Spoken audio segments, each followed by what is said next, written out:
participants and my dear students. On behalf of the organizing committee, I would like to welcome you all to the second National Conference on Innovation and Speed Advancing Science and Technology for a Better World 2025.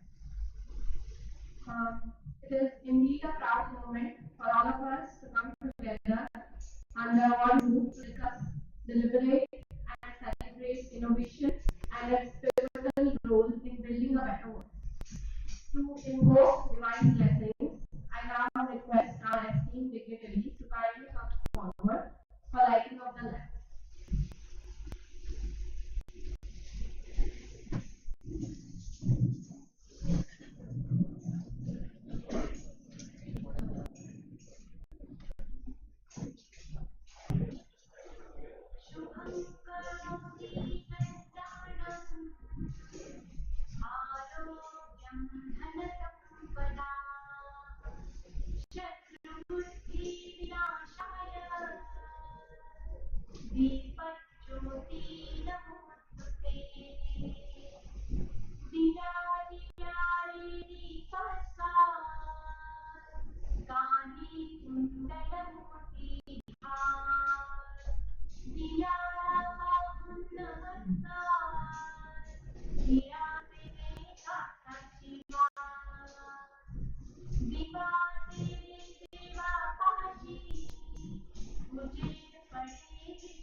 Thank you all.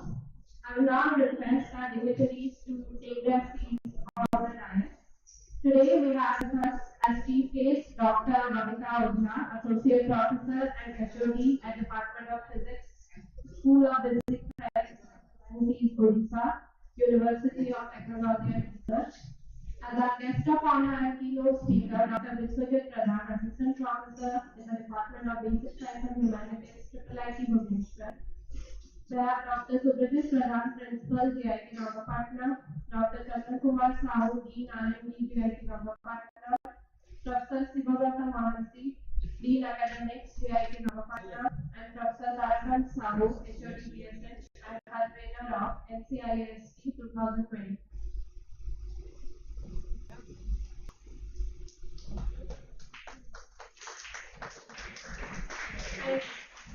Kindly take your seats for the night.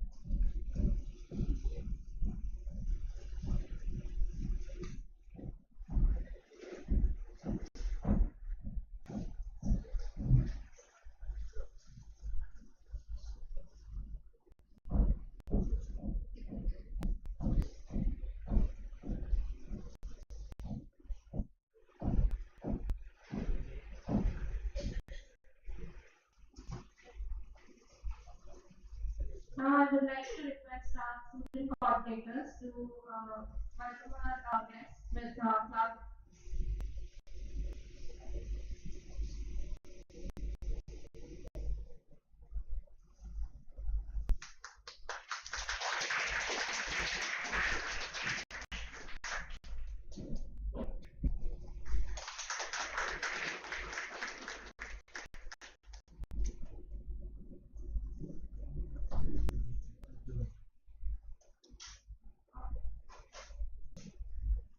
I would like to request everyone to kindly stand up for our national anthem, followed by GIET.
you all. Now, starting off, I would like to welcome Professor Tarzan Sao, HOD Research and Convener of NCIST 2025 to the welcome.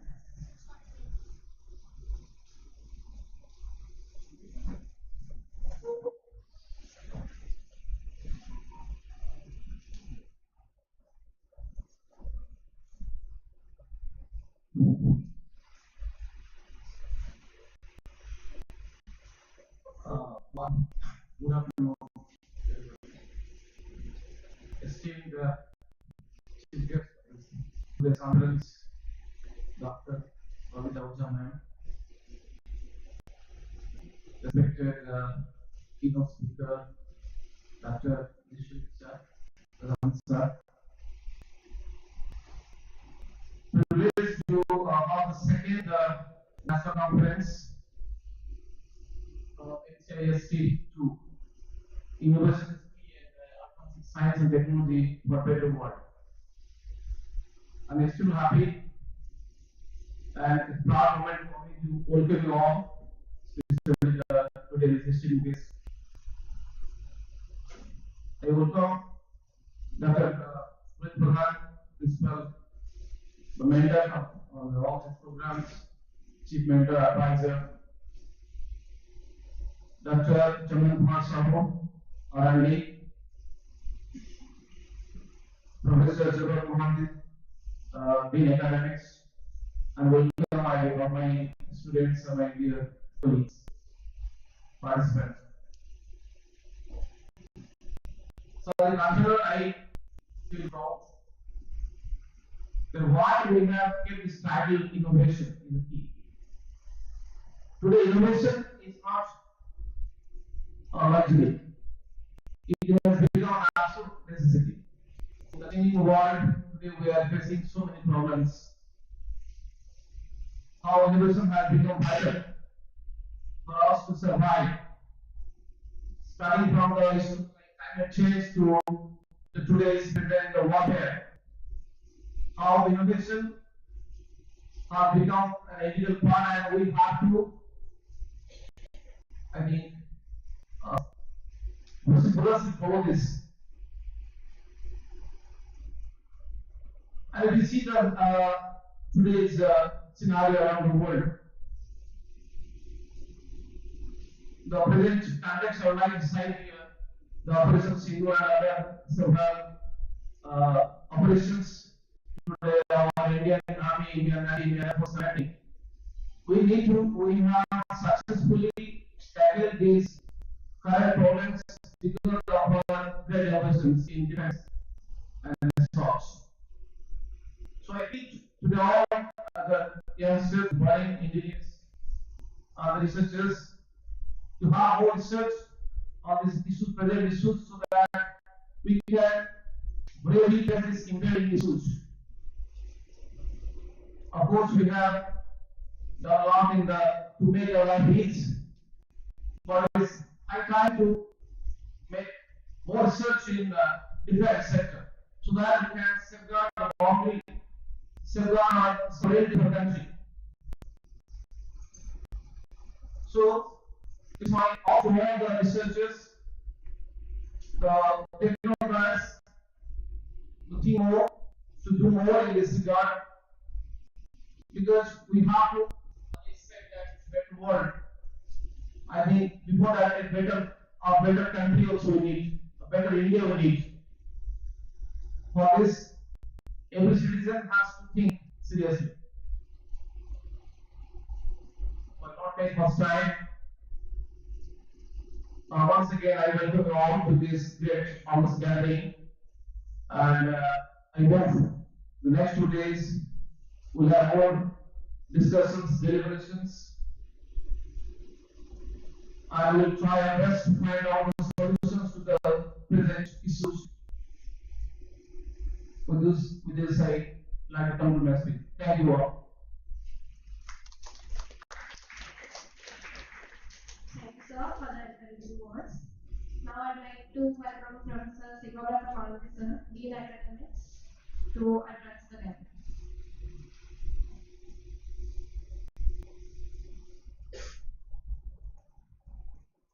Thank you very much for giving me the opportunity.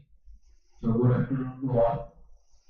So on behalf of GIET Ghangapatna Bhubaneswar, so I happily welcome uh, Dr. Assistant Professor, HOD Department of Physics, and Dr. Vishwajit Pradhan, Assistant Professor, Department of Basic Science and Humanity, Department of Bhubaneswar.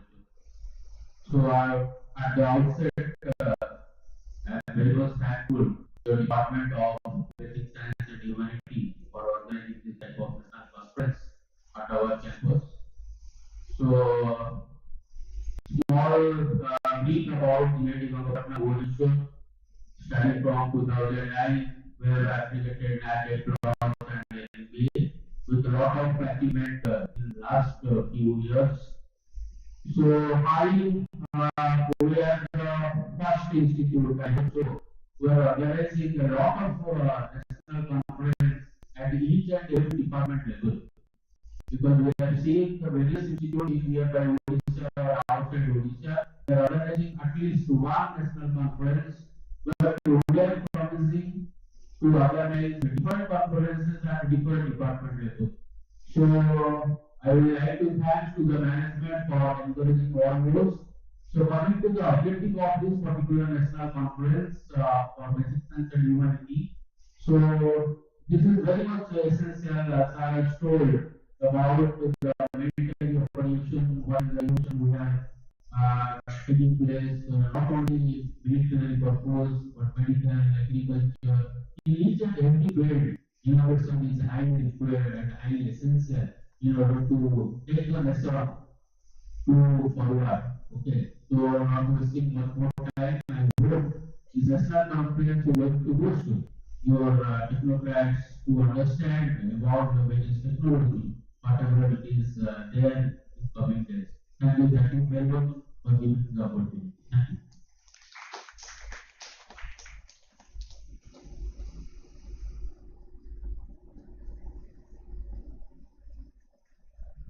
Thank you, sir. Now I'd like to request Dr. Ghangapatna, Dean R&D, to address the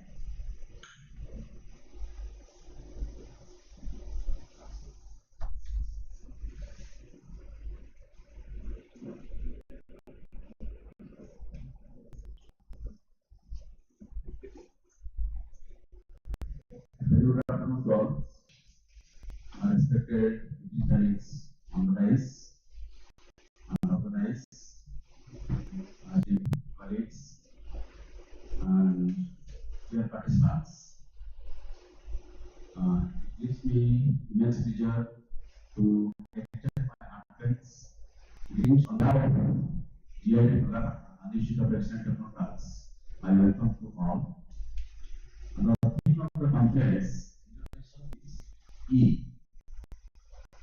Who want to more time for Yema in a war marked by rapid transformation. For artificial intelligence to smart manufacturing, from sustainable energy to digital education, innovation is no longer optional. It is essential. At GIET Bhubaneswar, innovation is woven into very heavily complex academic and research ecosystem in the year 2024-25 with over 78 journal publications and 200 conference publications and organized 6 international conference presentations and 545 patents. And our commitment to pursue the boundaries of knowledge is both visible and measurable. We have also signed 3 MOUs to foster collaboration and bridge the gap between academia and industry. And these partnerships are not just symbolic, they are the channels through which innovation becomes impact. And we are grateful for the support of GIET and other national bodies through whose fundings we have been able to launch initiatives such as the GIET Idea Lab with sanctioned amount 90 lakhs, and we got 3 auto programs with sanctioned amount near about 8 lakhs. Each of these reports stands for a single belief: innovation is the bridge between imagination and implementation. At GIET Bhubaneswar, and I express my sincere gratitude to all our invited speakers sharing their time and insight, and to all participants for their enthusiasm and commitment to knowledge. A special thanks to management, principals, and organizing committee for their tireless efforts in making this event a reality. I once again welcome you all to the National Conference 2025. Thank you for inviting me. Thank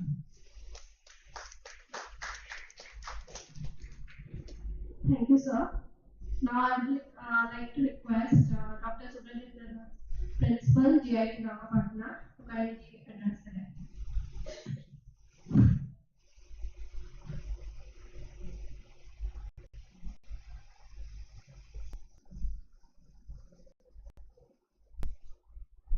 Good afternoon. Respected dignitaries of the lands, on behalf of GIET Bhubaneswar family, I'd like to welcome today's chief guest, Dr. Bhumika Madam from OUTR, Bhubaneswar, and I'd like to welcome guest of honor keynote speaker, Professor Vishal Pradhan sir from IIIT Bhubaneswar, and all the keynote speaker like Kailash Chandra from Department of Mathematics, IGI and Dr. Surendra Kumar, Department of Statistics from University of Delhi, and research papers we are going to present for the coming days.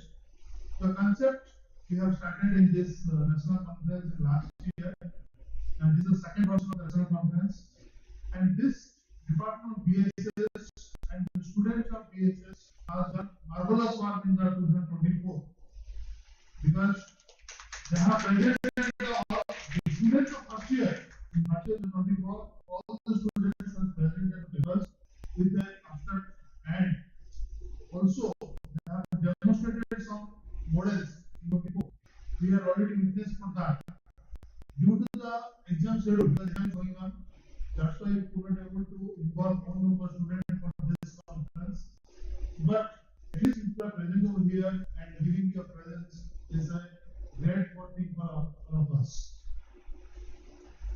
So, as Dean R&D and Dean Academy already mentioned about the achievement and our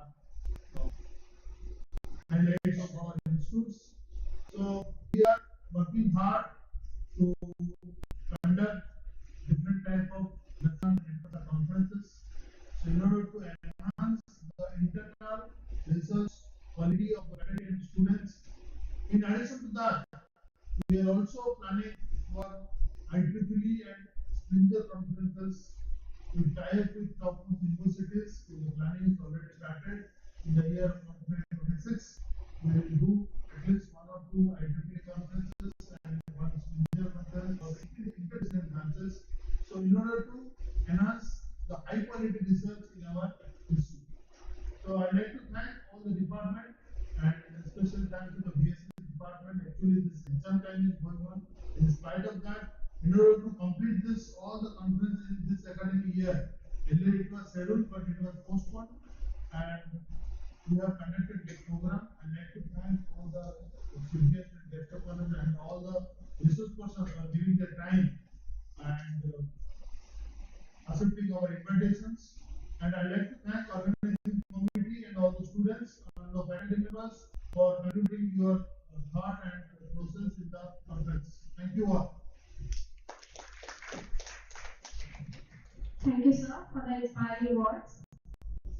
Today we have with us Dr. G.I.E.T Pradhan, who is currently serving as an assistant professor at IIIT Bhubaneswar, having a PhD from IIT Bombay. He is an eminent scholar with extensive contributions in the field of science. Now I would like to welcome sir to kindly speak a few words on the PhD.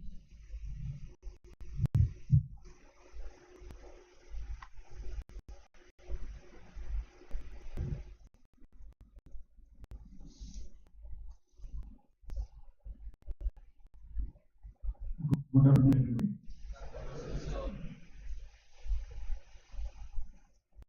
I would like to thank the organizers for inviting me on this occasion.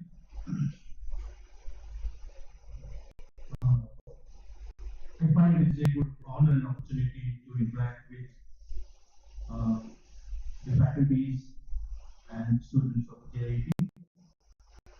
Though I have to come to this campus just to have this campus is situated in a very um, good environment, mountains surrounding, plants and jungles around. You are truly a beautiful place in Bhubaneswar, having the feeling of a city and feeling of a rural living. Um, so I would like to share one of my experience in my life.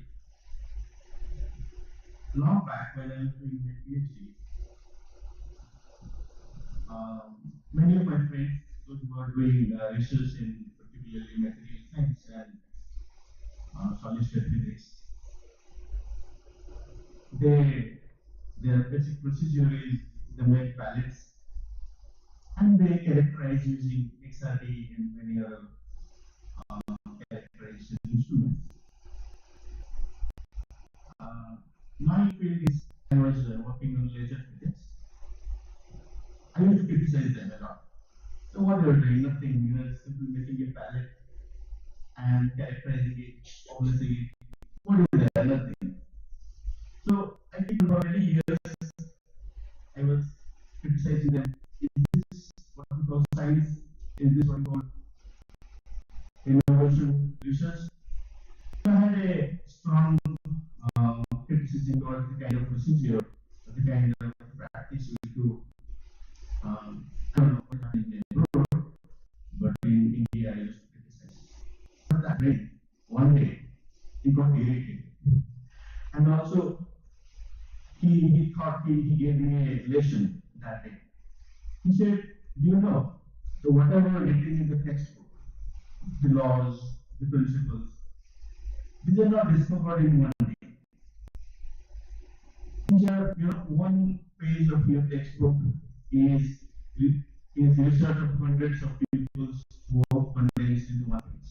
Small things, small research, small findings, they gather up. When you accumulate them, summarize them, that becomes a principle, that becomes a big discovery. It's not innovation and research is not something that there will be always a breakthrough. There will always be mind doing something extraordinary things will land up due to your research. It is always small things. One more instance when I studied fiber optics. There, all this fiber optical technology, all this communication is due to the discovery of one important component in this fiber optic technology, area of fiber optic. It's because of the heat effect that because the major issue was that in using particular fiber optics communication technology. So EDFA was discovered because of some properties of avium ion as a typical energy structure that leads to use as a amplifier. But the guy who was studying the spectroscopy of avium, he doesn't have any idea. He was simply taking the atoms and exciting it and trying to study spectroscopy. But these small things, it was really this kind of research with doing spectroscopy. We can say that what is the use of this? Why are we doing this? We do not know these small things, small research can have a major impact in the future. So why I am citing this? Because such a small conference where you are organizing, you are initiating, the small things can change the difference to your institute, to your attitude for science, to have a vision, to have a future. This has a long impact. It's not one day, 2 day conference and 3-4 lectures, but it will create an ambience, it will create an environment where you find a motivation to think differently. So, therefore, I would like the organizers who was made a lot of effort, students, faculty here, who was participated and given their effort in organizing this kind of conferences. I would like to really thank them. I'm very grateful to them that such things they are doing. This small, it is not a really small thing. This small thing have a larger impact if it is to be continued for 2 years. And once you are successfully doing one thing, it will be again an inspiration for you to organize such a thing. I mean, main thing organizing conferences of funding. Your students and faculties will try to bring funding and organize again conferences frequently, not once and twice, but maybe 4 or 5 times a year. So this will create a different environment, definitely, where we talk about the present discoveries, the present trends in science and technology, in economics, in finance, in every sector. What are the where the globe is going, what the world is going, and our position in that context. That will be a truly it will be a seed that will become a tree in the future. So, rest of things I will talk in my keynote speech, I mean in my lecture. So this much. Thank you very much. Thank you, sir. That was truly inspiring. Today, we are also honored to have with us as a chief guest Dr. Ghangapatna. She is currently serving as an associate professor and HOD in physics at the School of Basic Sciences and Humanities, Odisha University of Technology and Research, Bhubaneswar.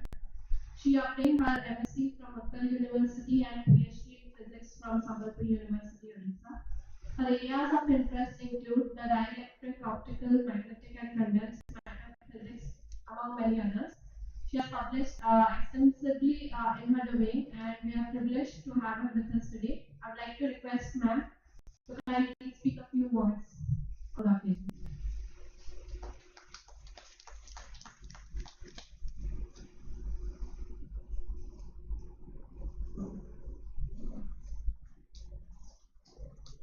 Good morning to all.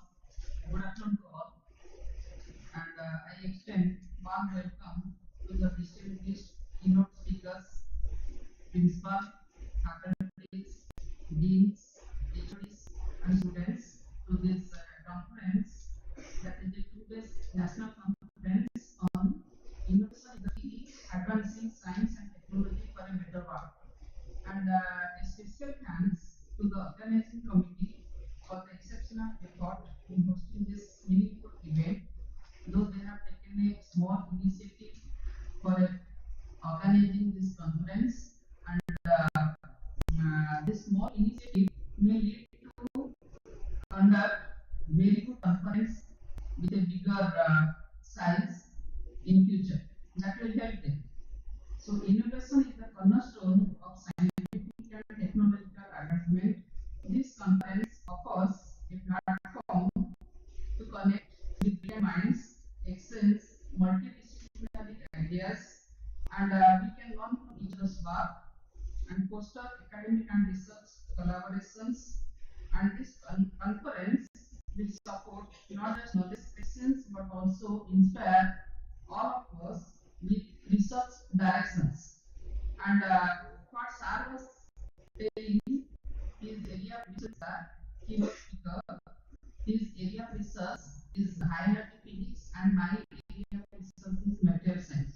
These are two major branches in physics to continue the research career. And about material science, material research, I want to say few words. Material science is a field of science that is interdisciplinary in nature, where all the branches, science, physics, chemistry, mathematics, computer science, engineering branches, they can join together, do the collaboration for doing the research in which, because why it is so important, because all the things what we see around us that are about the materials, and as Vishwajit sir said, the preparation of pellet, we start our research work with preparation of pellets. Then we go for other things like oxidation, sintering, the characterization of the materials. So preparation of pellet is a very small thing, and that we can do it in a small lab also. To start your research earlier, if you want to do your research in material science, you can start with a very small lab that is available with very less funding, like for preparation of pellet. Then we need a jet motor, a hydraulic press. Then we need some furnace for the that we can prepare our sample. That is very easy, low cost, and we can start in the lab. Then the characterization part, we depend on instrumentation part like XRD, X-ray diffractogram, scanning electron microscope, atomic force microscopy, then speed, superconducting quantum interference devices, then ACR meter for dielectric measurements, UV visible spectrophotometer for measuring the band gap of the material, then also FTIR, Fourier transform infrared spectroscopy, that is for measuring the bond information about the material. So all these facilities, these are very little high cost instruments, not possible to all the institute cannot avail all these facilities, but these facilities are available around us. Like some instruments we have, we are also we can avail facilities from UTR, ICT that is running under UTR, then Institute of Physics, then we can measure TIIT. These are the institute where we can avail the instrumental facilities and continue your research. And as a material scientist, material researcher, I can say that this material research is very, very important.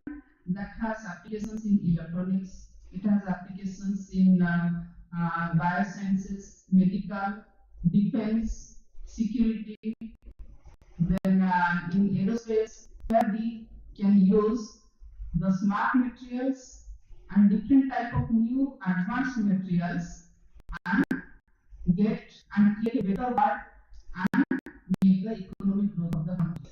I want active participation of all the participants, students in this program to make the program a success. Thank you.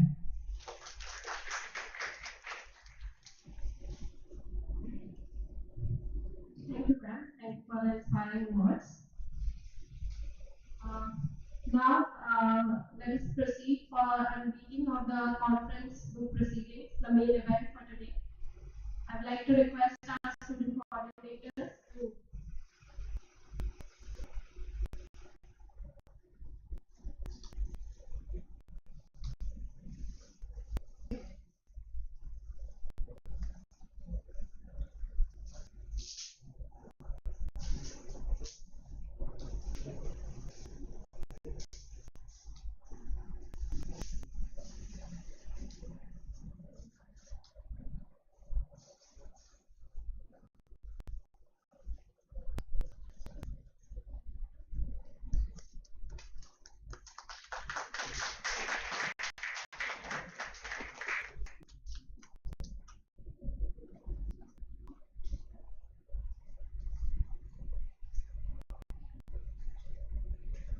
Now, I'd like to request Principal Sir to kindly felicitate our guests for the event.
from Department of PSH to deliver the vote of thanks.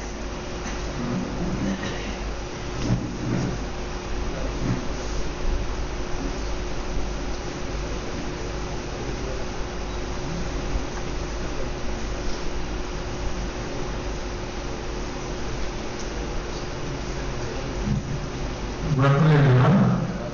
So it is my honor and privilege to propose a vote of thanks on this special occasion. On behalf of the Organizing Committee and the Department of Basic Science and Humanities, G.I.E.T Ghangapatna, I extend my heartfelt gratitude to our chief guest, Dr. Bobita Madam, Associate Professor and Head of the Department, School of Basic Science and Humanities, or UTR, for blessing the event despite her busy schedule now. My sincere thanks to our guest of honor and keynote speaker, Dr. G.I.E.T Assistant Professor, Department of GIET Bhubaneswar, for his inspiring address and motivating speech.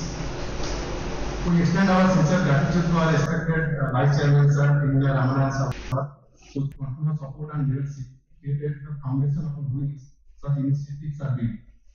We are truly thankful for his guidance, motivation in fostering a vibrant intellectual environment at this institute, that is GIET Ghangapatna. I would also like to express our sincere appreciation to our respected principal, Sir Dr. Subodhit Sir, for his constant encouragement and vision leadership. Actually, he always used to focus that we go and organize such type of events like conferences, workshops. So, for him only it is possible to conduct this, because all of us, we are having such enthusiasm within us, but some hope is required to move forward. Thank you, sir, for that. A warm thank you, Professor Ghangapatna Sir, and Professor Humanities, academics for their presence and also they have helped a lot to organize and stimulate this event. This is a lot of thanks to Professor Sir, Head of the Department and Convener of GIET 2025, for his vision and dedication in bringing this conference to realization. Thank you, sir. We are also grateful to all faculty members, technical staff, students, volunteers, whose efforts behind the scene are seen and showed us growth in our city. So my heartfelt thanks to all the dignitaries on and off the dais for being a part of this academic celebration. Last but not least, I extend my warm regards to all the participants, researchers and guests from various institutions whose presence adds value to this conference. So with this, I conclude the inauguration session and invite you all to stay engaged throughout the conference. Thank you. Thank you very much. Thank you, sir. Now we'll proceed on our keynote section by Dr. Sujit.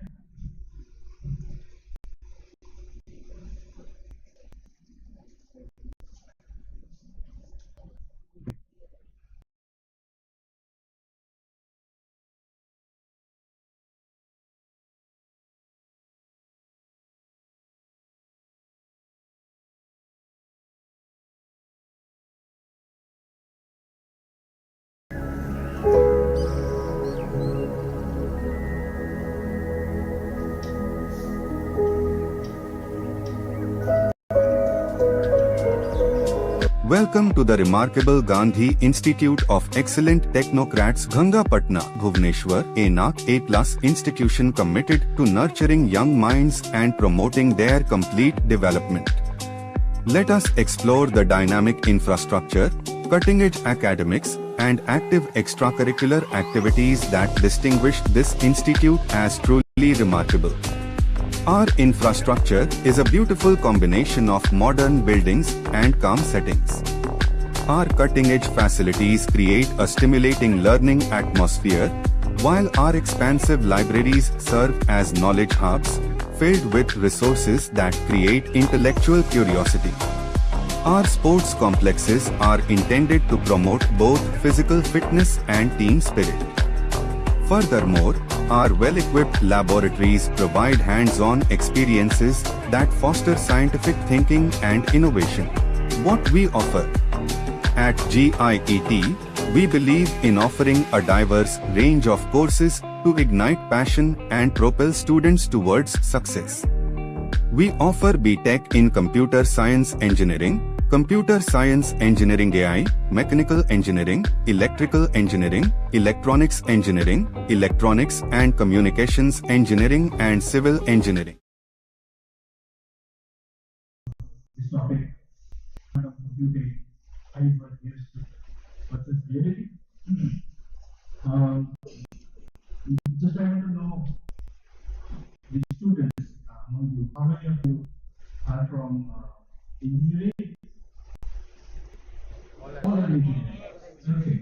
So you guys have studied physics, right?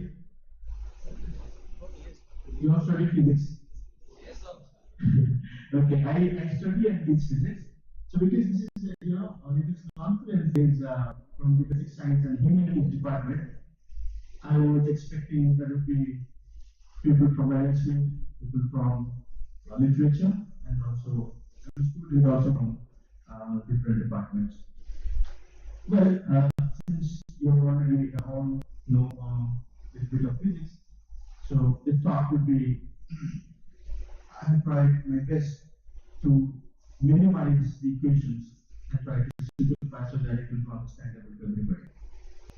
Okay, we are in an age of big heights nowadays is about AI, machine learning, neural networks, and computer science, and one interdisciplinary field, which is a big height where many big companies, big tech companies, almost all around the world, the governments of different countries are putting $1 billion fees to find out something about quantum computer. So I will talk about what is this quantum computer. My initial few slides will clarify you what this technology is going to offer us, what we're going to get, why we are talking a lot about this this type of computer called quantum computer. Okay, let's understand very simply what is quantum computer and what it is going to offer us, what technological advantages we are going to get, what media is saying, and what is its hype, and what is the real where we are in the evolution of this technology, and where India is in this area.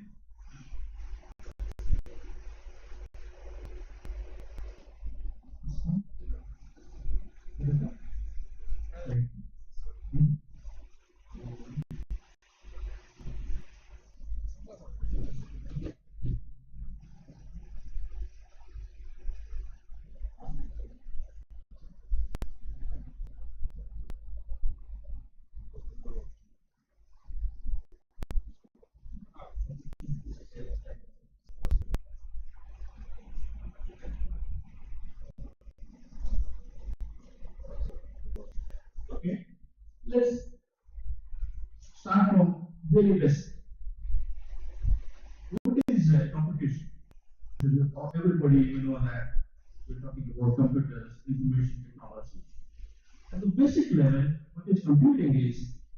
Computing is the use of some kind of machine to carry out a sequence of operations. Sequence of operations we call program or algorithm, or some kind of data like number, text, and images to produce some meaningful output.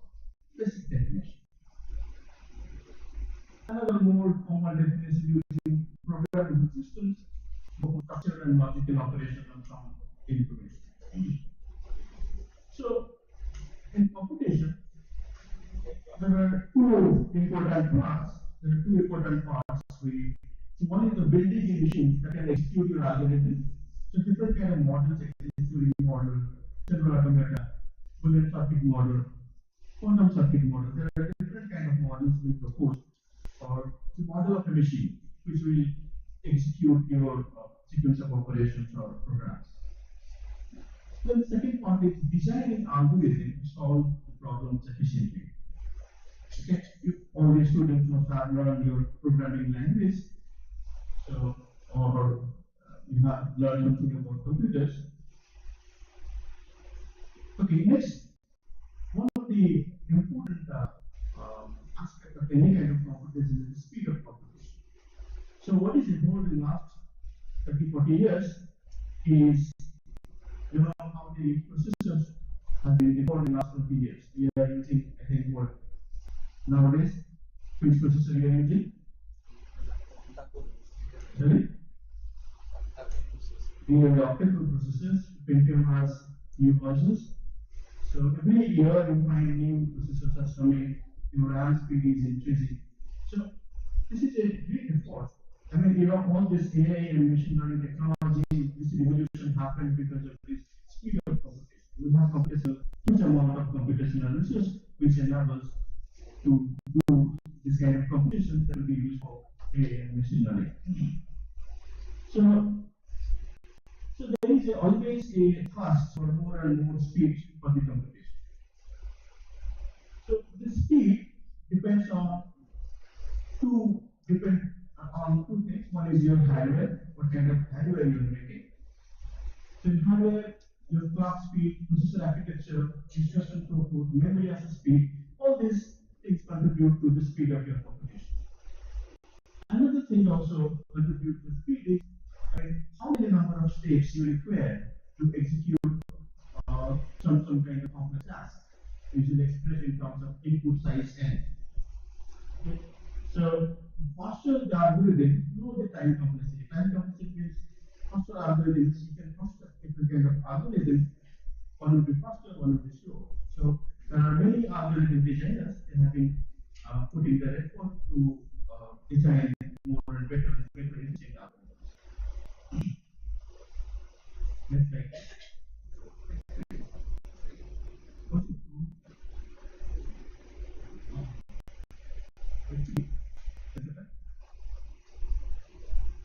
So what we are talking about now is, for the time being, let's put aside the hardware speed. I mean the factors responsible in hardware, the speed of the computation. We'll talk about algorithms, how to design algorithms that will make our task or our problem simpler. Okay, there are two kinds of complexity of algorithms, both the amount of resources, how much time you require, how much space you require.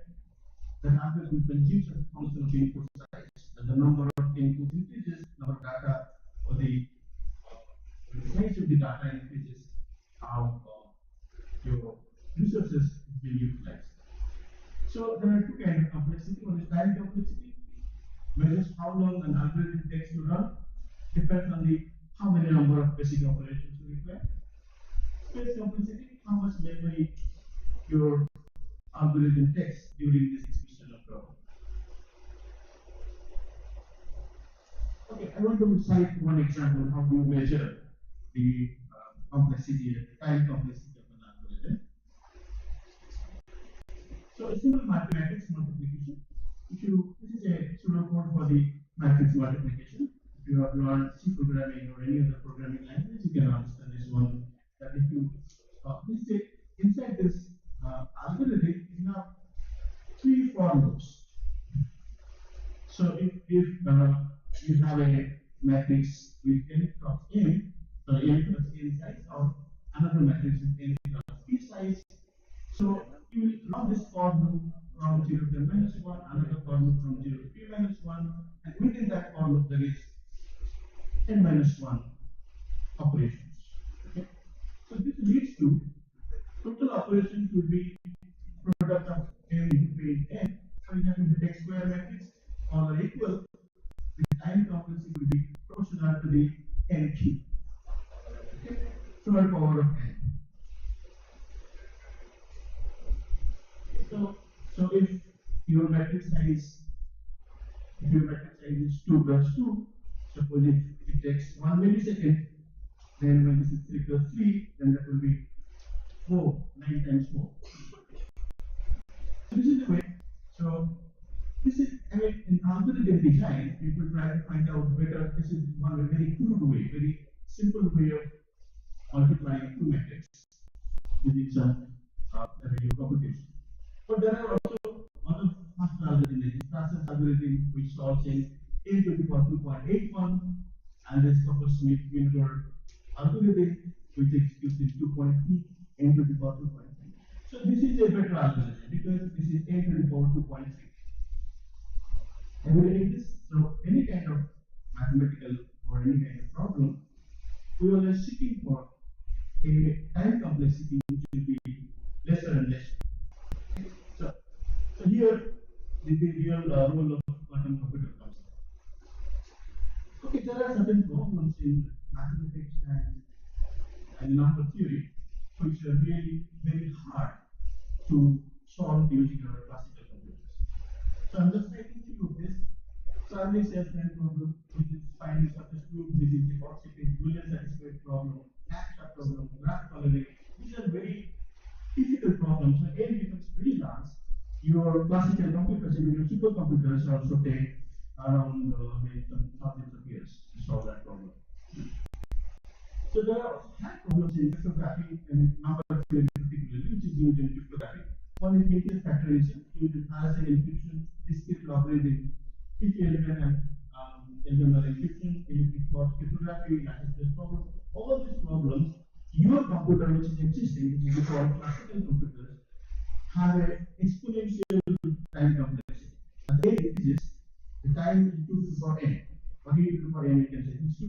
The time increases to 2 to the power n. This is called hard problems in mathematics. Okay, these are usually called hard problems or difficult computational problems, which your classical computers, when n becomes very large, will take thousands of years. So,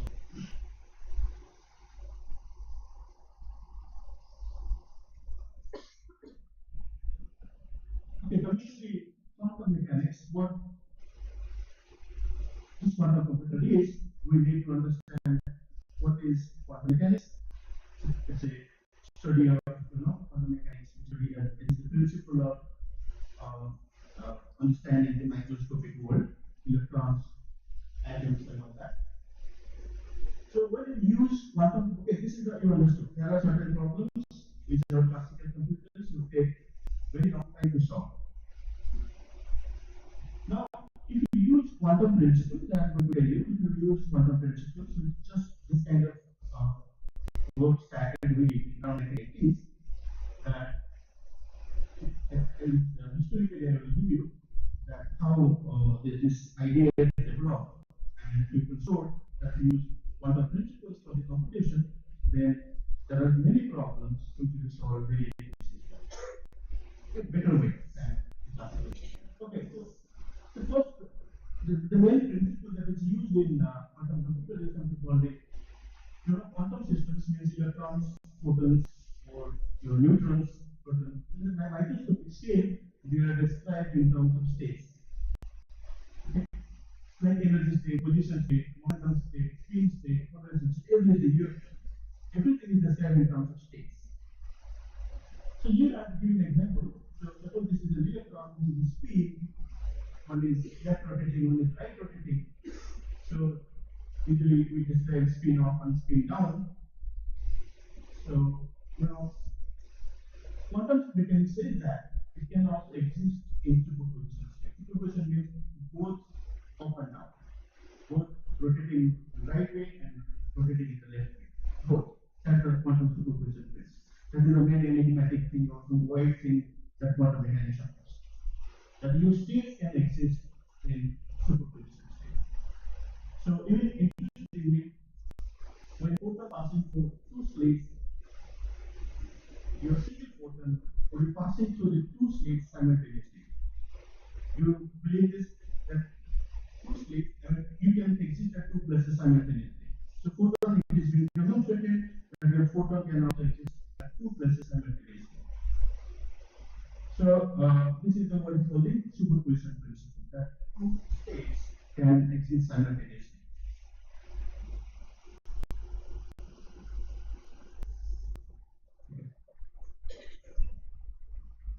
Second. Okay.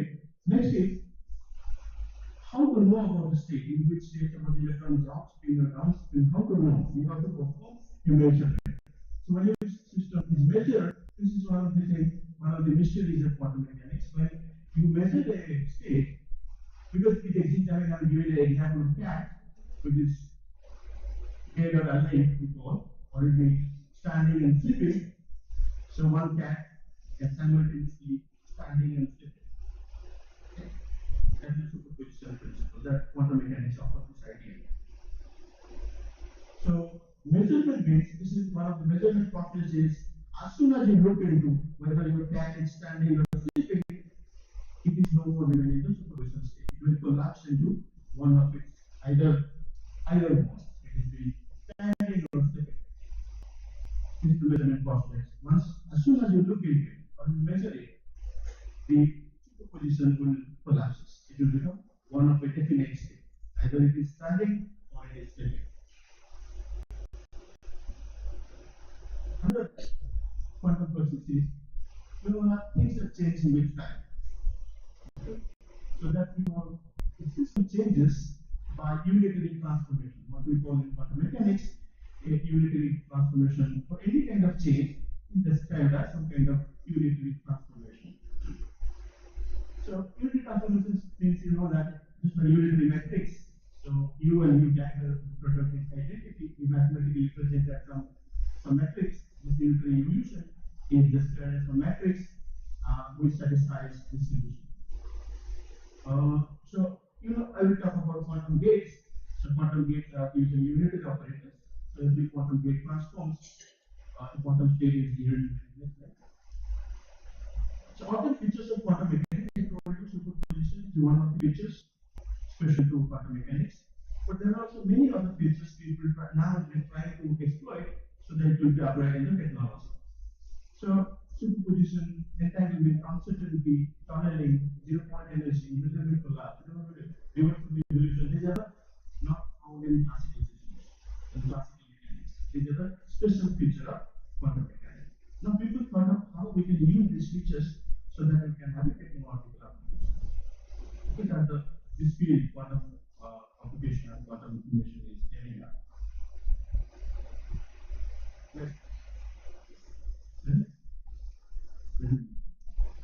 So then we will coming to the concept of qubit.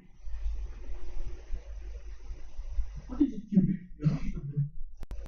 In quantum computing talk about qubits. So have you heard about it, new student? कोई सुना है? Quantum computer के बारे में सुना है?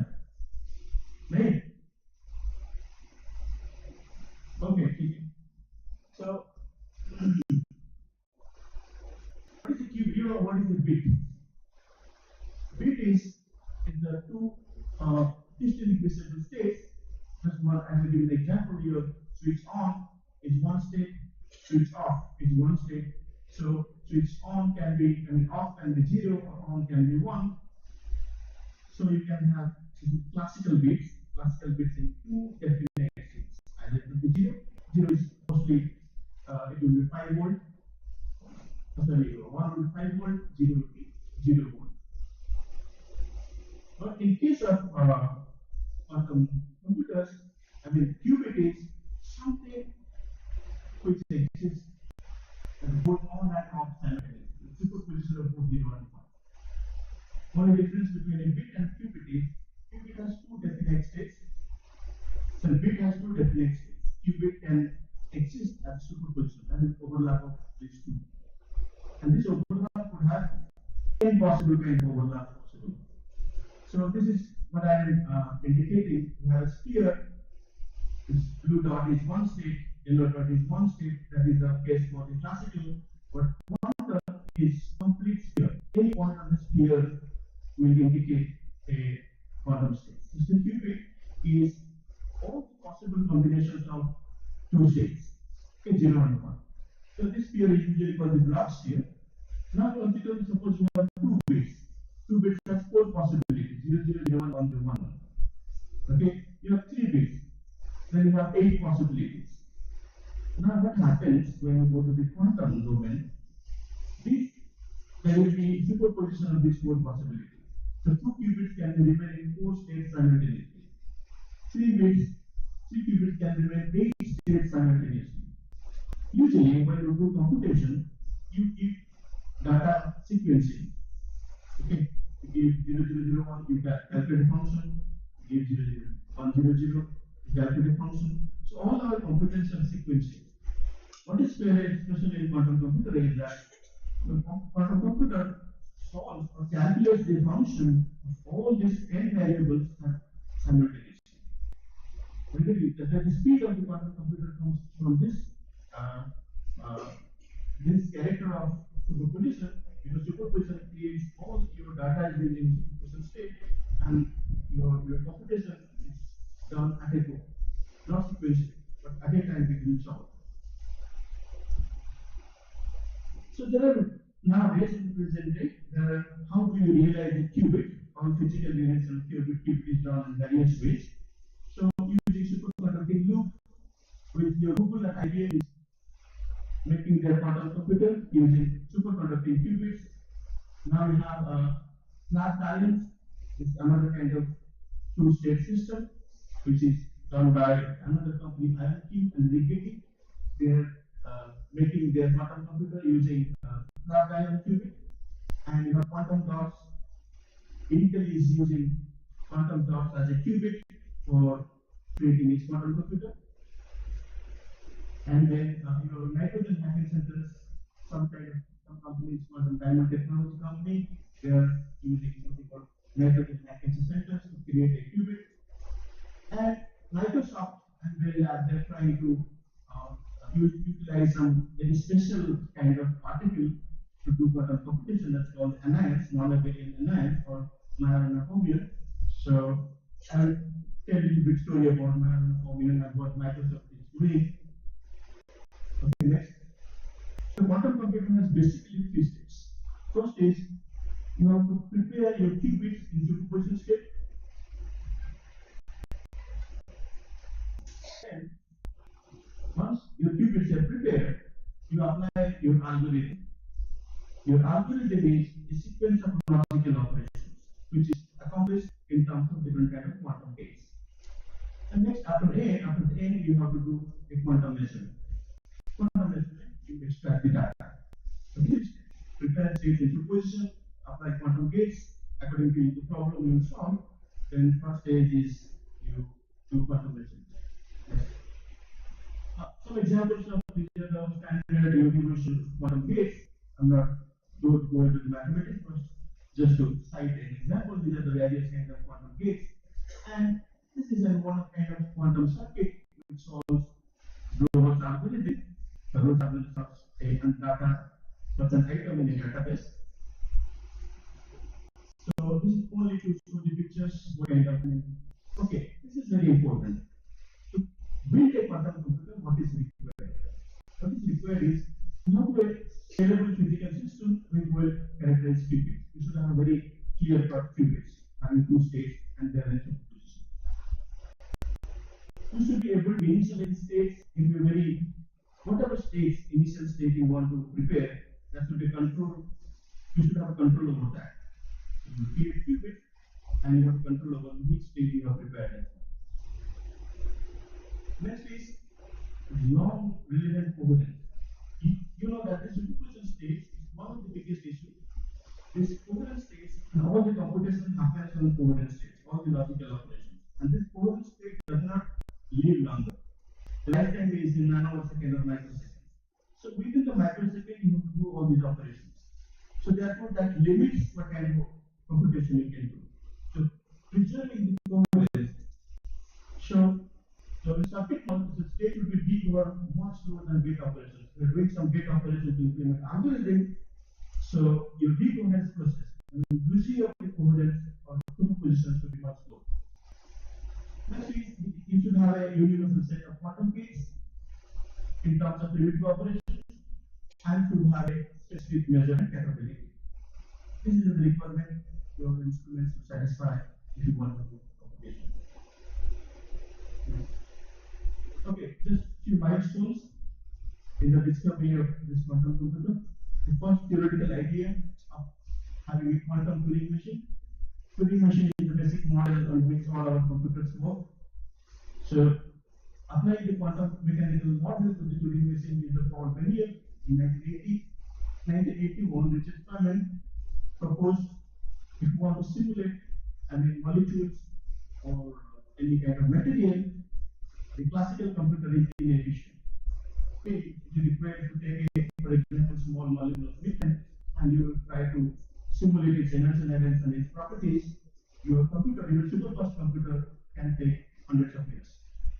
So therefore, we propose if you simulate our quantum system using a quantum computer or some kind of machine works on the principles of quantum mechanics, then that will be faster. 1985, David Royce gave the idea of a universal quantum computer. This is a big breakthrough. In 1994, by Peter Shaw, who developed Shor's algorithm. Shor's algorithm really, before all this, these are people are just gossiping, talking about it may not be good. So nobody is talking about whether it has some applications or not.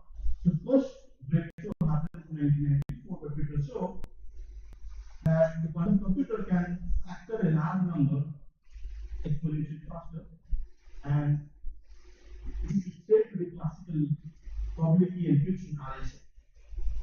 So all the bank transactions you do, they use a kind of key encapsulation mechanism called RSA. It's a public key crypto system. So if you can factor these large numbers, you can break any kind of this transaction code, and you can hack all the money from my pocket. So people got offended and people got excited. Okay, this is a breakthrough. Quantum computer can solve certain problems more efficiently than classical one. This is the first example of artificial. So this is typically the present day algorithm has a complexity of this one, and which is usually really exponential complexity, and he showed that it would have a polynomial complexity, which would be solved faster in a quantum computer. Subsequently, in 1996, Law Global gave the global algorithm. You have unstructured database. You want such an item. So the complexity is n OL. He proved that it could be solved in square root of n. Then hardware implementation it started with 1998. It's 2-qubit quantum computer using nuclear magnetic resonance. In 2001, IBM and Stanford successfully ran 7-qubit quantum computer to factor the number 15. 15 is the factor of 3 into 5. So this is a very primitive stage. Our computer can factor 100-digit number quite in a few seconds. But quantum computer is, see, the state of the art of the quantum computer in 2001 is we can factor a 7-qubit quantum computer with, you can factorize number 15. Next is 2007, GIET is a company which created 16-qubit adiabatic quantum computer. Okay, of course, its quantum nature is debated. In 2010, I had been to a conference where it's about entangled magnetic quantum computing. It was a conference, all the public, there was a meeting, and they're discussing about what is the feasibility of making quantum computer. So everybody's opinion was, in the next 50 years, it is impossible. Because we are dealing with 1 qubit, 5 qubit, 10 qubit system. And one of the biggest issues is scaling. If you increase the number of qubits, the noise becomes so large that computational output is useless. So suddenly, there is scenario change after 2015. Big companies, first IBM. IBM invested, he made his first 5-qubit quantum computer in 2016. In between 2007 to 12, people are putting out effort making superconducting qubits, and successfully using superconducting qubits, they were 5-qubit quantum computer. 2019, Google claims quantum supremacy with 53 qubit. This quantum computer name is Sycamore. So 2019, they scaled up to 53 qubits. Superfast means there are some problems when you run in a classical computer, and same problem you run in a quantum computer run in a faster way, in a lesser time. That's quantum supremacy. They declared that they run some program which the quantum computer solves faster than classical computer. This is the first evidence. The new practical advances came in 2021. IBM declared Eagle quantum computer with 127 qubits. Superconducting processor. 2021, Chinese users developed 66 qubit using something called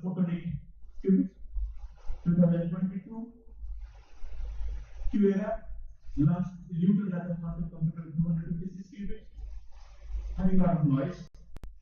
It's not used to data.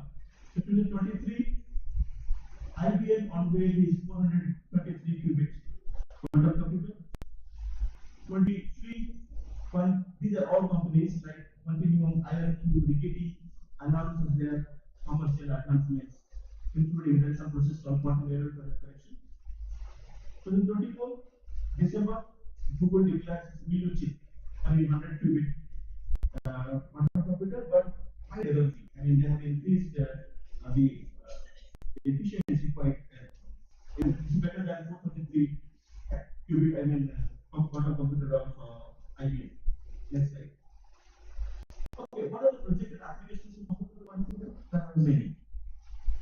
If you look at the literature, research papers where it will be applied, quite enormous.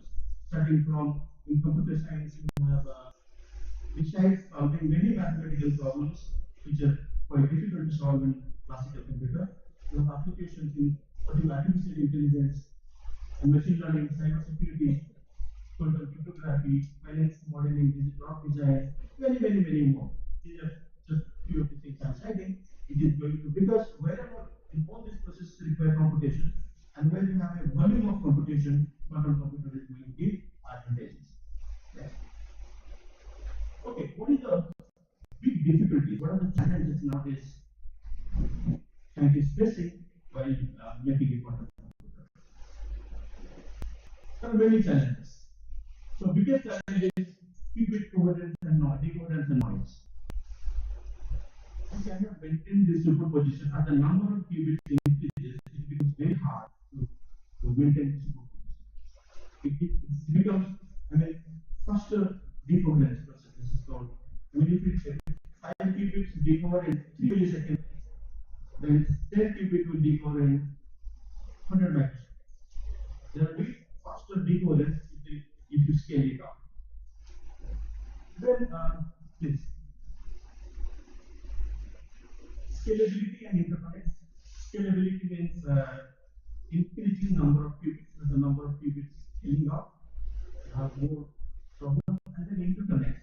Connecting qubits more. If you have more qubits, connecting them together becomes the biggest issue. Error correction is called one release, one way. If there is noise or decoherence, then perhaps we will not be able to build a quantum computer. But error correcting code is one of the methods where you tell you error that will be corrected automatically. That is one of the great idea that we are hopeful that it will be useful to make a useful quantum computer. GIET fidelity, when not like it, they are not exactly accurate. Material design and fabrication is the biggest issue because these are very tiny scale you have to make your qubits. Little bit defects in your material will totally destroy. Cryogenic environment, creating a robust cooling because you have to cool your superconducting. The quantum computer has to cool to be around 5-6 degree Kelvin, minus 270 degree Kelvin Celsius is that ground. Not just like our ordinary computer is now at normal temperature, your quantum computers are at very low temperature. So developing algorithms and software has some limitations, and verification benchmarking means suppose there is some problem in quantum computer solves efficiently, how do you know that it's solved correctly? So that verification and benchmarking is the issue. So this noise, one of the noise is decoherence. I told you, qubits are not perfect isolated, they interact with the environment. So this is the superposition state. As soon as they interact with the environment, it becomes entangled, and then it decohers. Next. Yes. One more. Okay. So this is the superposition state. As soon as they interact with the environment, it becomes definite state. The superposition destroys. It becomes just like a classical thing. Next slide. So one of the problems in decoherence interview is precise control over unity, or this is called the quantum gate. You don't have a precise control over the quantum gate. You have to do that one. So an effective strategy to prevent errors in quantum computer must be protect against small unit errors in quantum circuit as well as against decoherence. That is the major issue. Besides me, other technological issue, isolation, any kind of magnetic field or electric field you destroy your computation. Okay, Now the point comes, how useful the latest quantum computer is.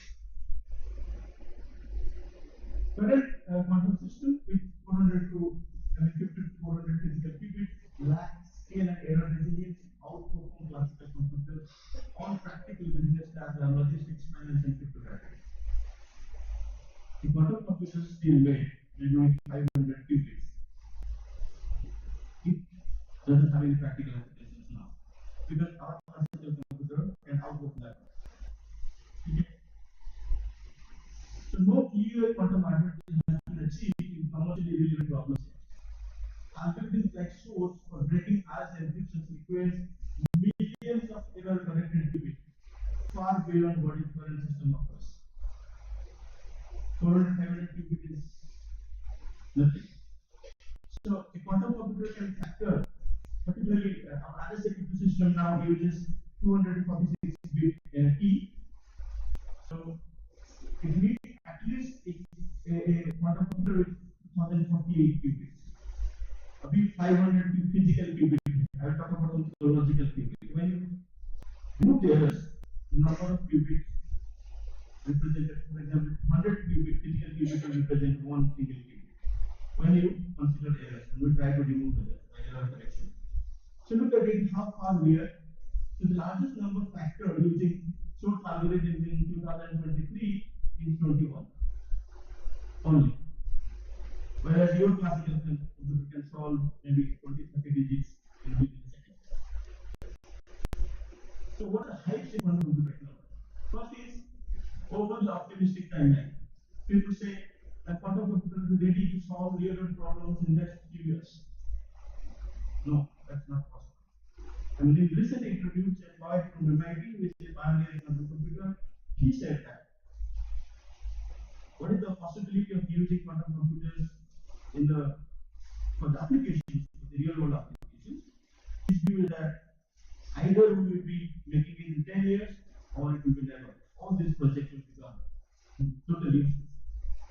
So, next is on using expectations, quantum computers will be able to solve all sorts of complex problems. EV, misunderstanding about this will solve all the problems. If you go to YouTube, find out quantum computers. आपको इतने YouTubers मिलेंगे उसके बारे में बोल रहे हैं. Many YouTubers will explain. God will change the world. Things will be something this that. But they're big. They don't understand what quantum computer is. They only hear from the news, newspapers. You know how exaggerated things you don't understand. So things are being exaggerated. That quantum computer will solve all the problems.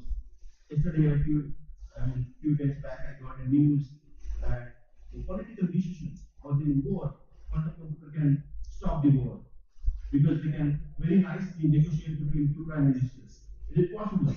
I don't think so. Well, commercial activity and investment, rapid growth of quantum computing industry, including rise of startups, large companies investing heavily in the field. You will be surprised how much money is being invested in the last 10 years in quantum computing. $1 trillion being invested.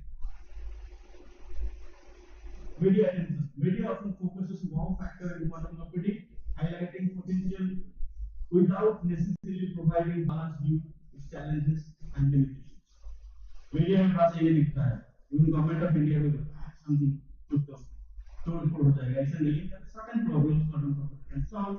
Even there are certain problems theoretically it cannot solve. Not in forget about experiment. Okay. So this is the story. Number one, the fake story. Do you know who he is? Satya Nadella, the CEO of Microsoft. He came up with a chip called one chip. That this is the chip we have discovered. This will revolutionize the quantum computing technology. बहुत बड़ा. देखिए one search करिए YouTube में. देखिए one क्या कर सकता है Microsoft का. So Microsoft declared in 2025, in February 2025, a chip named as one, which is based on some passive particle called 0 mode qubit. So it will enhance the stability and error resistance of quantum computing. Key mentioned here, the quantum processor will be up to million qubits. The claim is they will make a quantum computer very immediately with billions of qubits. Like you start as the index. अभी topological quantum computer है क्या और Microsoft का जो दावा है what is his claim? Let's understand this. Topological quantum computer is an idea given by Alex Peter and Michael Friedman in 1997 in his paper Annals of Physics, and the name was fault-tolerant quantum computers using GIETs. So the typical system of topological gives you freedom that are insensitive to local perturbations, then information contained in those degrees. So they showed that if you make a topological qubit, then that will be error prone. Error नहीं होगा उसमें, there will be no error. So there is no error. We can scale up the qubits to n number of things. Next. So topological quantum computers start with some topological qubit, and there is some kind of process called non-abelian grading, and at the last year measurement, the three stages I told you. Here the qubit will be topological qubit. Second is the gate operations are something called non-abelian grading, and next is measurement. Next slide. Okay. ये topological qubit है क्या? जो उन्होंने propose किया है. So one of the topological qubit everybody is searching for is called the Majorana formula. What is a Majorana formula? So Majorana formula is a formula which is its own antiparticle. Electron has antiparticle, proton has antiproton. Okay, but there is a hypothetical particle called Majorana formula. Why it is called Majorana? Because this later Majorana has discovered this. So this is using Dirac equation. So there's two solutions. You have a complex solution. If you have a complex solution, particle and antiparticle are not same. If you have the real solution, then particle and antiparticle are same. And the complex one you get of some complex function. So he gave this idea, Majorana gave this idea of existence of certain formulas which are its own particle, antiparticle. Okay? And people have been searching it in high energy physics, in neutrino experiments, there exists some kind of neutrino which would be behaving like their own antiparticle. But in high energy physics, so far nobody has detected this Majorana formula. And recently, people are searching in quantum matter systems called Majorana zero modes, one kind of quantum state of electron and hole, as a combined state of the electron hole which behaves like a Majorana formula. So look at this search for Majorana formula. Microsoft has built a quantum computer using Majorana formulas, but look at whether Majorana formula exists or not. So in the search for the Majorana particles, all the experiments of done is inconclusive. So the existence gap. So this is the first paper in 2012. Lee Cohen-Welbeck of Delft University. So this is the paper, the published lecture. Secret of Majorana formulas in hybrid superconductor nanowaves. So observe zero bias. This is the peak. They are saying that this small peak they are observing this on zero conductor bias peak. Okay, ZBCP. This is the indicator of the Majorana formula. Then immediately after that, many other researchers commented on that. So these zero bias peaks are not unique to the Majorana modes. It is found in degenerative anterior bouncing. Other states that exist which will just behave like this. This is the indicator of Majorana formula saying that this can arise due to some other effects, many other effects. So this could be quantum loss at the end of the nanowave, Monroe effect, and second, this peak height is not theoretically what is expected. Lack of topological gap, that should be topological gap.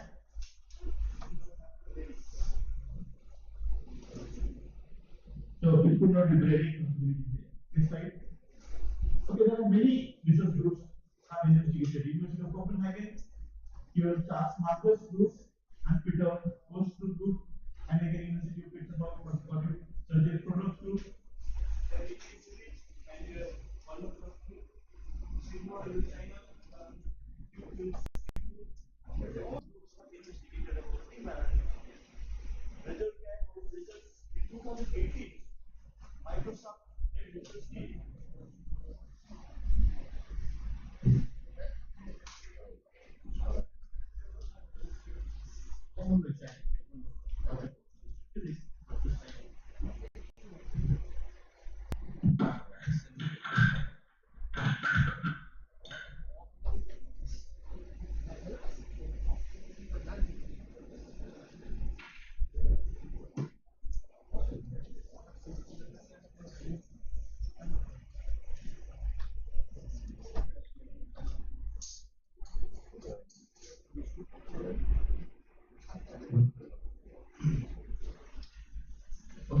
I'm sorry I'm taking a long time. We are getting bored, I think.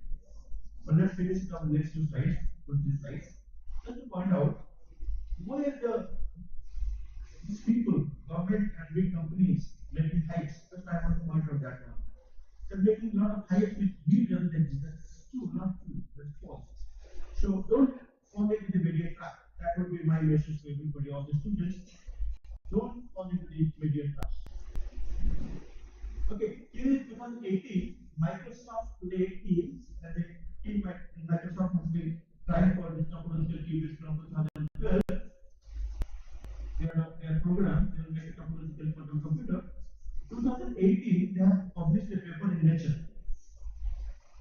And in 2021, they retracted it. That's wrong. Whatever they have reported, those papers are wrong. They have retracted it in 2021. So, they themselves said that there is some scientific error in there. So, our analysis of the data is something faulty, and 21 they have retracted. And but they continue their research. That's right. Okay. Here, recently I got through a review paper, an experimental review on Mariner zero mode hybrid nanoware by G.I.E.T. Their statement I'm just mentioning. Despite a series of observed signatures on a wide range of platforms, there clearly exist disputes over non-triviality of observations of math. Today, a common consensus is still that concrete experimental evidence of non-abelian Majorana zero mode is still missing. Majorana zero mode जो है Majorana particle exist नहीं करता है, लेकिन जो Microsoft की जो company है वो उसका बोल रहा है कि मैं हम लोगों ने नेक्स्ट 3 साल में 1000 क्यूबिट टोपोलॉजिकल क्वांटम कंप्यूटर बना देंगे. Do you know why they are claiming this? Exactly, commercialization. You know, there's a competition now between China and USA. China has quite far beyond USA in this quantum technology. They have launched their quantum satellite, and they're having secretly people are saying they are having a quantum computer of 10,000 qubits. People are saying having 200 qubit quantum computer they have, but they are not revealing it. But they have other technological achievements also in this field. So as a competitor, usually US companies, US organizations are creating fake news. And they are also not inferior, they are superior in this race of quantum technology. So always, in media, particularly US companies, they're throwing garbages. A lot of propaganda, a lot of false news they're propagating about the technological aspect. अब देखिए YouTube में Mariner 1 बने, उसमें जो YouTubers हैं वो लोग बोल रहे हैं, क्या बोल रहे हैं, बहुत बड़े-बड़े बात हो रही है, ये हो गया Mariner आ गया, 3 साल में बस क्वांटम कंप्यूटर आपके घर पे आ जाएगा, सभी घर पे क्वांटम कंप्यूटर आ जाएगा, अब इसको बगैर किसी के okay, next. So where is India in this race of quantum technology? Okay, so in 2023, India launched your national quantum mission. Having budget of 6,000 crores over 8 years, from 2023 to 2031, Government of India has spent 6,000 crores, which aims to develop intermediate scale quantum computers, usually 50 to 1,000 qubits, satellite-based quantum communication over 2,000 kilometers, quantum technologies like metacontroller and atomic clock, quantum materials, quantum communication, and quantum computers. These are areas India is aiming at investing. Okay, so India's investment, this is around $720 million over 8 years. It's significantly lower than China's $15.3 billion. 15.3 billion multiplied by 20. So 6,000 into 20. So 1,20,000 crore is the recent investment of China in this technology, and we are thinking we will surpass China in very soon. Okay, our achievement is 6-qubit processor utilizing superconducting technology by KMR, quantum measurement group, in collaboration with GIET. हम लोगों का achievement is 60. Whether it's US universities and companies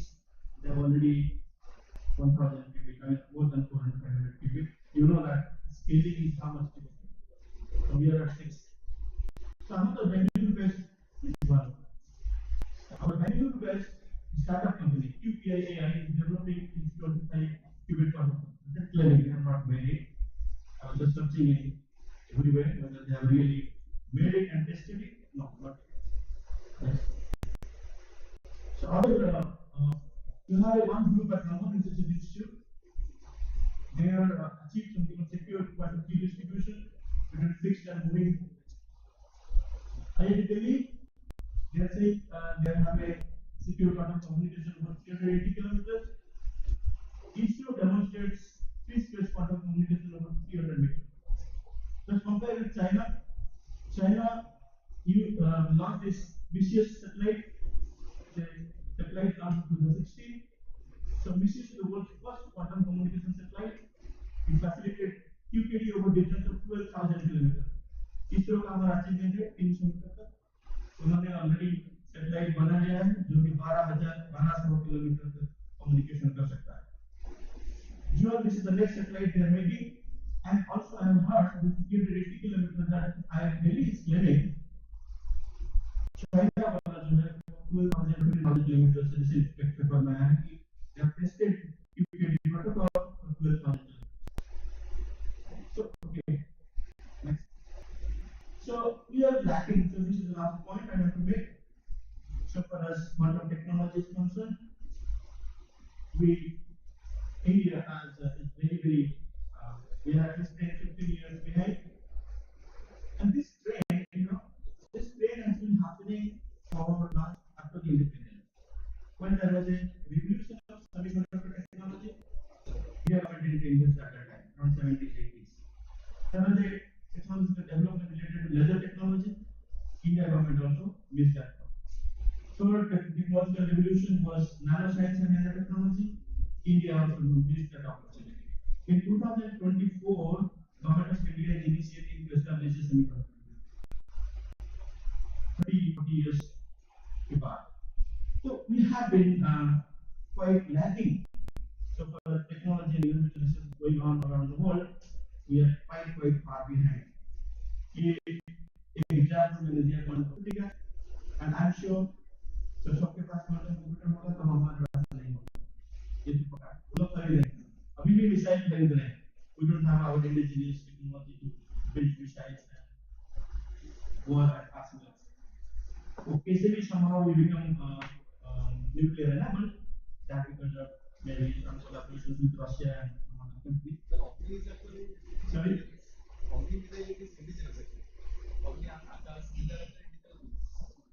आपको पता है?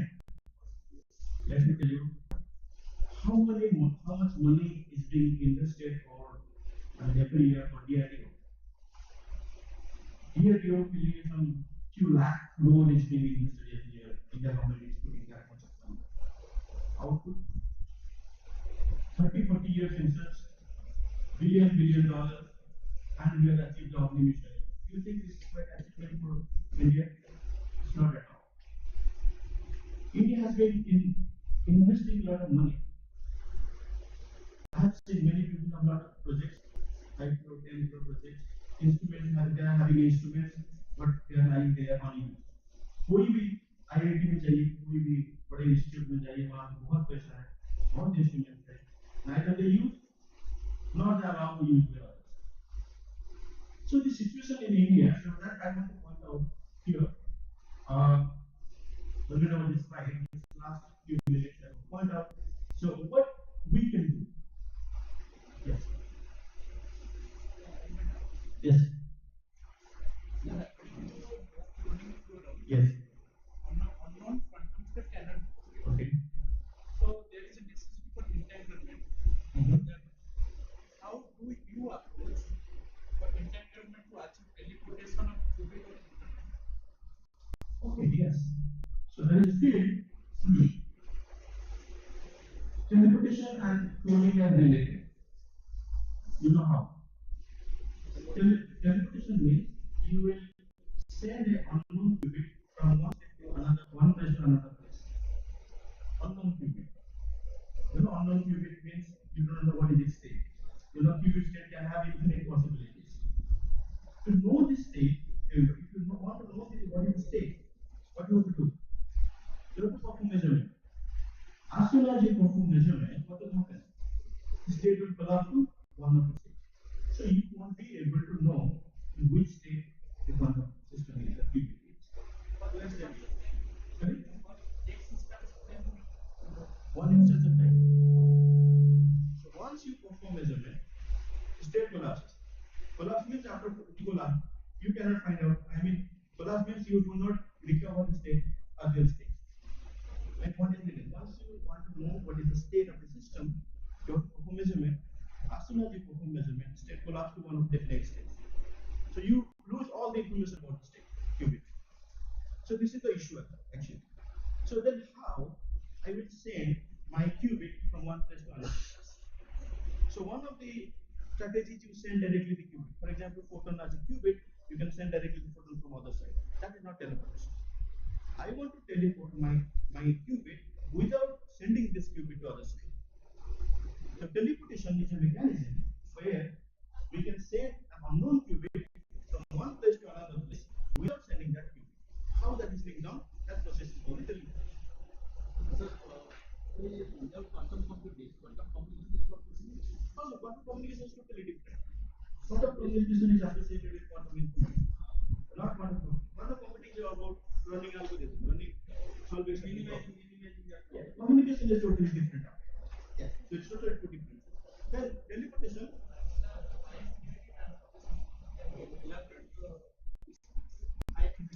High fidelity. Let me tell you that. What is high fidelity? Where the fidelity comes? Okay, so teleportation, that cloning, if you can clone, so you have a single qubit, you clone it, state.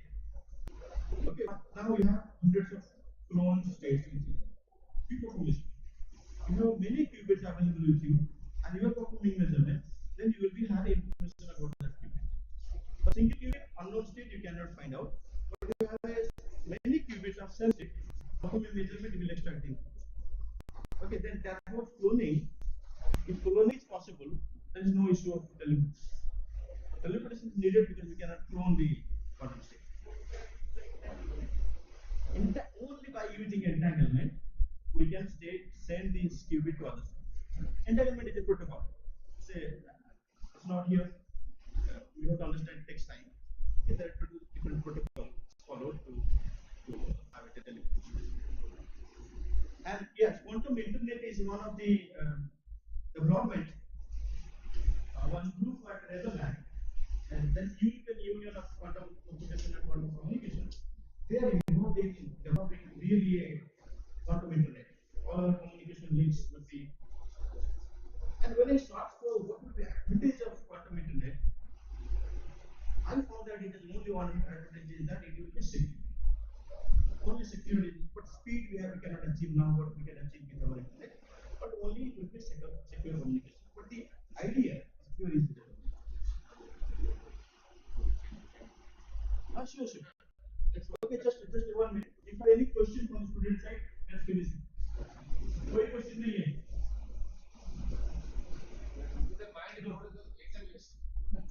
Okay, finish. Let's sign. Okay. Students.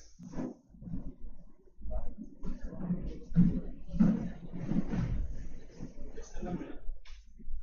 1 minute. And the final.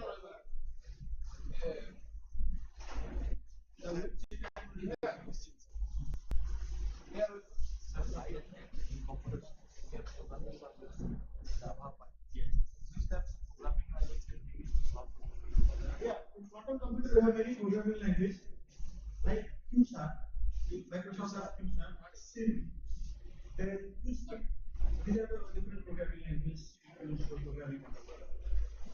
Three popular languages and other languages also. Q-sharp, Sim. Amazon bracket also. Amazon have their own kind of language, but most popular is the Q-sharp. People use Q-sharp for programming. Yeah, so before we end up, I have a suggestion to everybody. Few years back, when Singapore is a small country, and their government software in the science and technology. So they decided they will invest in science and technology, some kind of innovative technology they will use. And they focused on quantum. In that year itself, they released 500 crores, invited all the great scholars from all over the world to come to Singapore to their institute. They invited everybody, come here, we'll pay you. The US is paying you 5 lakhs, we'll pay you 10 lakhs, come to our institute. So they attracted many good researchers to their institute. They invested 500 crores, and among the world, besides China, Japan, China, USA, Canada, and Australia. Next, actually, who is a more big part of technological tools to have they invested and they have some achievements. So why I'm saying this story? Because in India there is no lack of industry. And in GIET got 1500 crores. The leader is how much? 1500 crores. 1500 crores. Can you imagine? But what they will do, they will make it better. We are getting, we have opened many universities, many other engineering colleges. We keep on making more universities. But the quality of existing universities remains same. The same research lab, the research lab is not getting grants. But we are only creating structure without anything inside. That is the 1500 crores building. What will we do? Chair, bench, and sofa and fan. That's what I'm saying. Make it division. 1,000 crores for building, 500 for discussion. So kind of initiative the government is not taking. Let's put 500 crores on the research. And 500 crores, if they focus on one technology, that will be finished. That will be transferred. Our money is being misutilized, it's scattered in scattered way. There is no organized way of investing in money. That's the biggest challenge exists. Because the real scientific, those who are sitting at the top of the scientific for example, the advisor of Prime Minister and those people, they don't have any vision right now. This quantum computing technique has ever applied in such materialistic area. See, one of the that's the biggest one big question. The most important applications that quantum computer is going to have is with machine learning and AI. We have some huge number of data. We present that and take a lot of researchers now. So this particularly our DeepSeek and some DeepSeek and all they use $100 millions of dollars for that. So people are thinking quantum computer would be a tool where we can have a better cost effective simulator and all that. So many huge are using there, that will not be needed. But it is only theoretically. Only theoretically.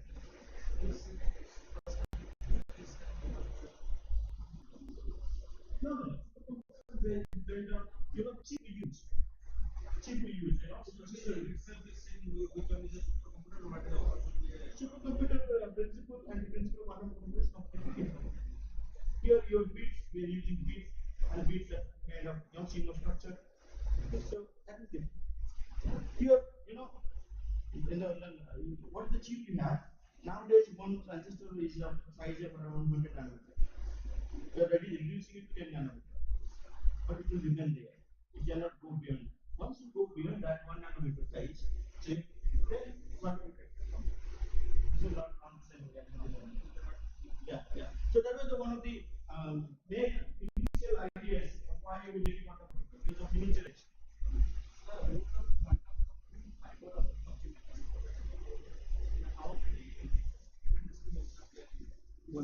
Let's put big question clear.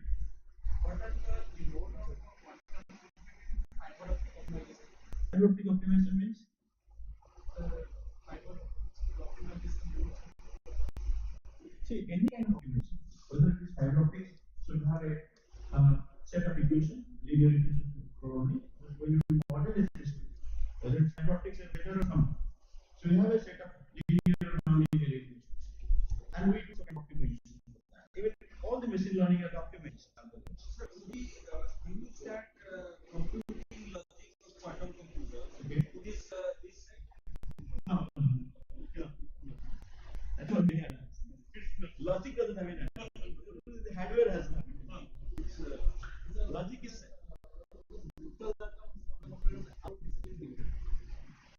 actually, yeah. So first thing it is, there is a process called the cooling and trapping. And many Nobel Prize has gone to this kind of technology that you can trap single atoms within a cavity.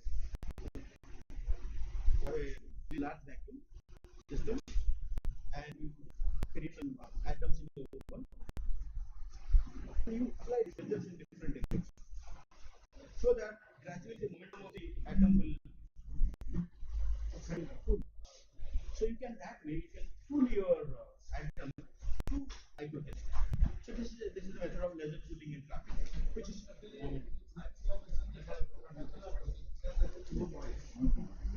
noise is there. The noise is there, particularly when you scale up, because so many issues are there. Because ion that's for the one is ion neutral, neutral atom. So all these cases, you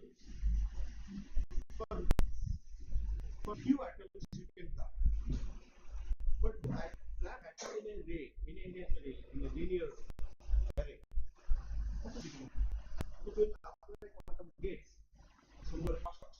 When you apply quantum gates with two atoms, the other atoms, you cannot isolate it. That's real difficulty. Isolation is done. You can create 400 qubits in a array, when you go to the applying your logic gates, which is the thing about your different microwave or measure, so there you can affect the others. It's cross. One atom will affect another atom.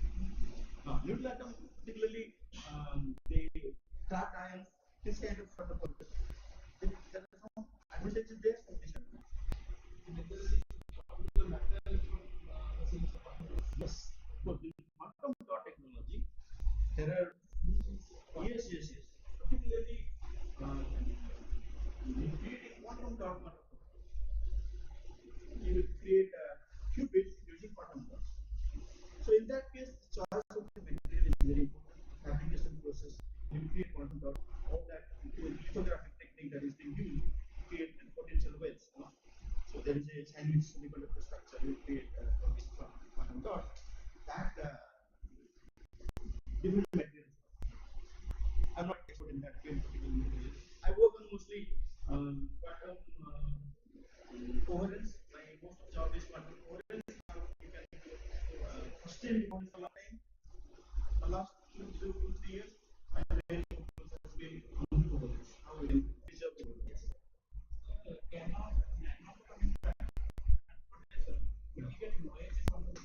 Nanophotonics, nano transportation.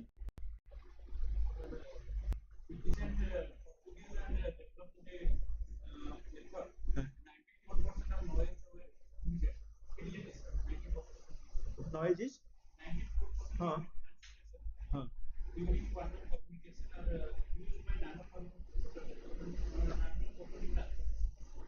maybe I'm not aware about those discoveries.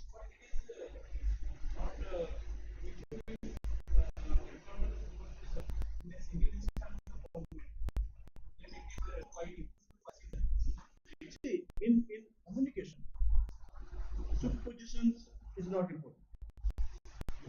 In communication, creation of the single atom in single photon and detection of single photon is important. Are you getting that? In communication, we have to create a single photon, and should the other side we should be able to detect a single photon. Particularly in photonics communications, all that communication is happening using single photon. And single photon creation, how you create single photon, how you detect a single photon. That is the main issue. Okay, you can have a detection efficiency. I don't know exactly, but it is something. Communication doesn't require much of security.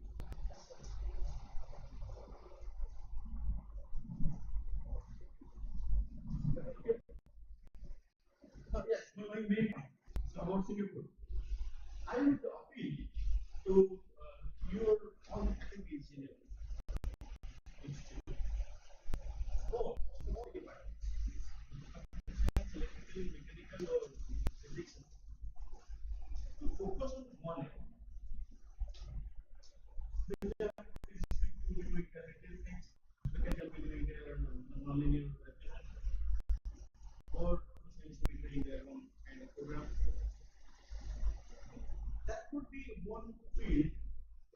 Particularly, for example, AI is a big type or big important tool. You could have a community list of 10, 20 faculties.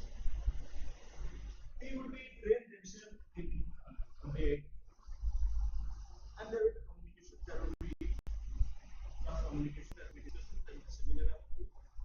So your group would have a skills and tools of solution. बहुत सारी AI, बहुत सारी AI tools. अब 10 faculty अगर मिल जाए, 15 faculty मिल जाए, and they will learn, each one will learn their tool. They will have a seminar. They will discuss it. They will learn from each other. They will share each other. They will make a small workshop to teach students. So this kind of activity in electronics, we would for electronics, physics, and all the tools. You will get embedded systems. They will study embedded systems. They will tools of embedded systems. Also, you will look at simulation, whatever. Any one or two research field should choose to be discussed and I mean, that will be one software. Now you are thinking whatever is extremely exciting and interesting that either you having you learn here and there, you will charge money, and also sometimes they will misbehave us. Simulation, simulation is one of computer enough nowadays after a computer is powerful enough to do a lot of simulations. So you can have your group who will be doing something kind of simulation. That is one of the practical ways of becoming some competent. Not to be independent, not to be alone. Gather together, focus on it's not difficult that any faculty can learn AI tools. Purchasing learning. So learning AI tools, making strategy, making planning, what we will do, making seminars, small workshops, that would be really not to think about